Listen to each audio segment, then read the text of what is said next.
বিন্যাস সমাবেশে সমস্যা হয় না এমন স্টুডেন্ট কমই আছে। আমরা আজকে এমন ৩ টা ম্যাথ দেখব যে ৩ টা ম্যাথ দেখলে সমাবেশের প্রশ্ন ইজিলি সলভ করা যাবে।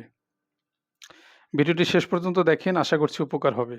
আর একটু যদি ভালো লেগে থাকে কাইন্ডলি শেয়ার করে দিবেন। প্রথম প্রশ্নটা কি বলছে?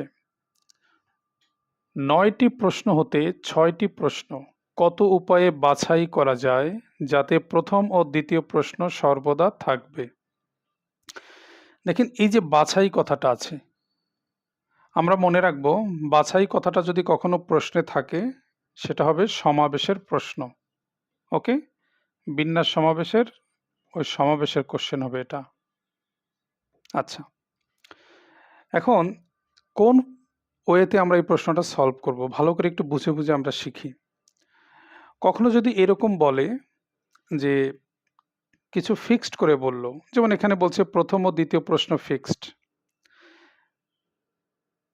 বা একজনকে ফিক্সড করে বলল, তাহলে এই রুলটা আমরা মনে রাখবো যে কখনো যদি কোনো সংখ্যা এরকম ফিক্সড করে বলে, ফিক্সড, তো আমরা মনে রাখবো ২ জায়গা থেকে বাদ যাবে। ২ জায়গা থেকে বাদ। আমরা জানি সমাবেশের ক্ষেত্রে NCR এই ফর্মুলাটা ইউজ করতে হয়। এটা আমরা জানি, এই বিষয়টা আরো ক্লিয়ার হবে। তো ২ জায়গা থেকে বাদ এই কথাটার অর্থ হলো N থেকেও বাদ যাবে, R থেকেও বাদ যাবে। এই কথাটার অর্থ হচ্ছে এটা। যেমন এখানে বলছে ৯ টি প্রশ্ন হতে ৬ টি প্রশ্ন কত উপায়ে বাছাই করা যায়? দেখেন ৯ টা প্রশ্ন থেকে ৬ টা প্রশ্ন বাছাইয়ের কথা বলছে। এখন এখানে যেহেতু ২ টা প্রশ্ন ফিক্সড, প্রথম ও দ্বিতীয় প্রশ্ন অর্থাৎ ২ টা প্রশ্ন ফিক্সড, তাহলে এই ২ টা প্রশ্ন আমরা ২ জায়গা থেকে বাদ দিব। অর্থাৎ N থেকেও মাইনাস করব, R থেকেও মাইনাস করব। তাহলে এই ৯ থেকে ২ মাইনাস করব, ৬ থেকেও ২ মাইনাস করব। তাহলে কত হবে? 7, 4। যার ফলে এই প্রশ্নের অ্যান্সার হবে 7C4। আশা করি ক্লিয়ার। তাহলে কখনো যদি কোনো কিছু ফিক্সড করে বলে আমরা মনে রাখবো ওই ফিক্সড করা সংখ্যাটা ২ জায়গা থেকে বাদ যাবে, উপর থেকেও বাদ যাবে, নিচ থেকেও বাদ যাবে। তাহলে ৯টা থেকে ৬টা নিতে বলছে, ৯ থেকে ২ বিয়োগ করলে হবে ৭, ৬ থেকে ২ বিয়োগ করলে হবে ৪, এই কারণে হবে 7C4। এখন এটার ক্যালকুলেশনটা আমরা কত সহজে করতে পারি এই ট্রিকটা দেখি। দেখেন এরকম একটা দাগ দিব, এটার মানটা কিভাবে বের করতে হয় এরকম একটা দাগ দিব ফার্স্টে। এখানে যেহেতু ৪ আছে এই কারণে এই ৭ থেকে কমিয়ে কমিয়ে ৪টা সংখ্যা গুণ করব। ৭, ৬, ৫, ৪। নিয়মটা কি বলছি? এখানে যেহেতু ৪ আছে এই কারণে ৭ থেকে শুরু হবে, সিরিয়ালে ৪টা সংখ্যা লিখব। আর নিচে যেহেতু ৪, এই ৪ থেকে 1 পর্যন্ত সিরিয়ালে লিখে যাব। এটা ভাঙার নিয়ম হচ্ছে এভাবে। আশা করি ক্লিয়ার। আমি আবারও বলছি, নিচে যেহেতু ৪ আছে এই কারণে ৭ থেকে শুরু করে ৪টা সংখ্যা সিরিয়ালি লিখব, আর এই নিচের ৪ থেকে সিরিয়ালি ১ পর্যন্ত লিখব। ওকে, জাস্ট ক্যালকুলেশন করি তাহলেই হয়ে যাবে। দেখেন এই ৪ কাটা যায়, ৩ দুগুণ কত? ৬, উপরে ৬ কাটা যায়, তাহলে ৭ আর ৫ গুণ করলে কত? ৩৫। তাহলে এই প্রশ্নের অ্যান্সার হবে ৩৫। তার মানে এই ধরনের যত প্রশ্ন আসুক আমরা সবসময় উপর থেকেও মাইনাস করব, নিচ থেকেও মাইনাস করব। আমরা আরও ২টা প্রশ্ন দেখব। দেখেন পরের প্রশ্নটা বলছে ১৪ জন খেলোয়াড়ের মধ্য থেকে নির্দিষ্ট একজন অধিনায়ক সহ ১১ জনের একটি ক্রিকেট দল কতভাবে বাছাই করা যাবে?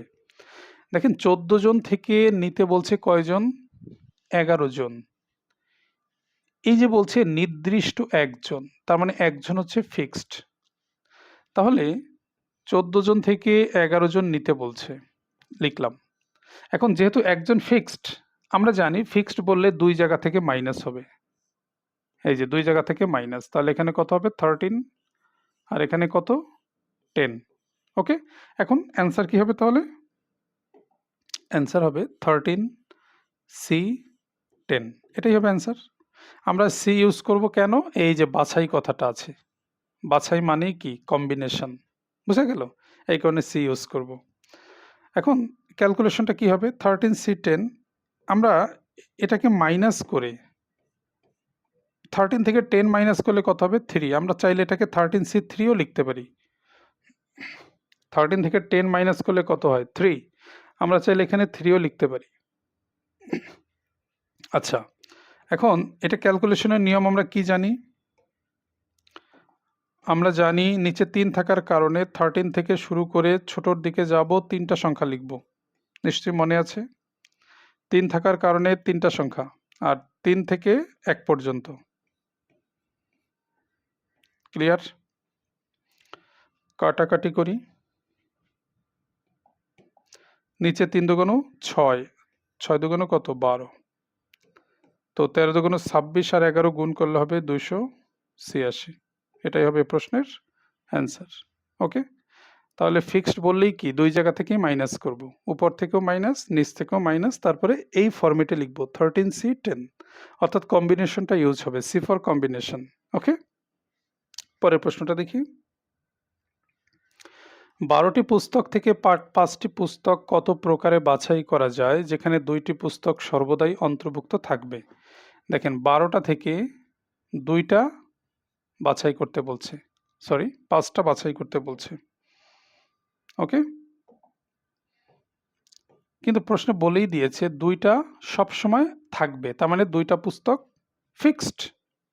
ওকে, 2টা পুস্তক ফিক্সড। এখন এই 2টা আমরা 2 জায়গা থেকে মাইনাস করব। তাহলে 2 থেকে মাইনাস, এই 2 থেকেও, 5 থেকেও মাইনাস, তাহলে কত হবে? 10 আর এটা হবে 3। তাহলে আমাদের অ্যান্সার কি হবে? 10C3। এই 10 এখানে, এই 3 নিচে, ছোটটা আমরা নিচে লিখব। এখন ক্যালকুলেশন করি। আমরা ক্যালকুলেশন তো জানি কিভাবে করতে হয়। একটা দাগ দিব, 3 মানে 3টা সংখ্যা গুণ হবে, 10, 9, 8। 3টা সংখ্যা লিখলাম সিরিয়ালি, হ্যাঁ?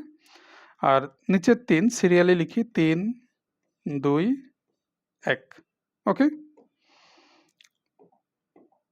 তো কাটাকাটি করি। 2 দিয়ে যদি কাটি 4 দুগুণ 8, 3 দিয়ে কাটলে 3 3-এ 9, তাহলে 3 4-এ 12, 12 গুণ 10 কত? 120। এটাই হবে প্রশ্নের অ্যান্সার। তার মানে যদি আপনার সিস্টেম জানা থাকে, ম্যাজিকের মতো সলভ করা যায়। ঠিক আছে? এইভাবে আসলে ধরে ধরে ম্যাথ শিখতে হয়, বেসিক অর্জন করতে হয়। আপনাদের একটা ঘোষণা দিচ্ছি, অনলাইনে একটা ব্যাচ শুরু হবে আগামী মাসে 9 তারিখ, অনলাইন, 9ই মে। আমরা এভাবে ধরে ধরে ম্যাথ শিখব। ওকে, রেকর্ড থাকবে।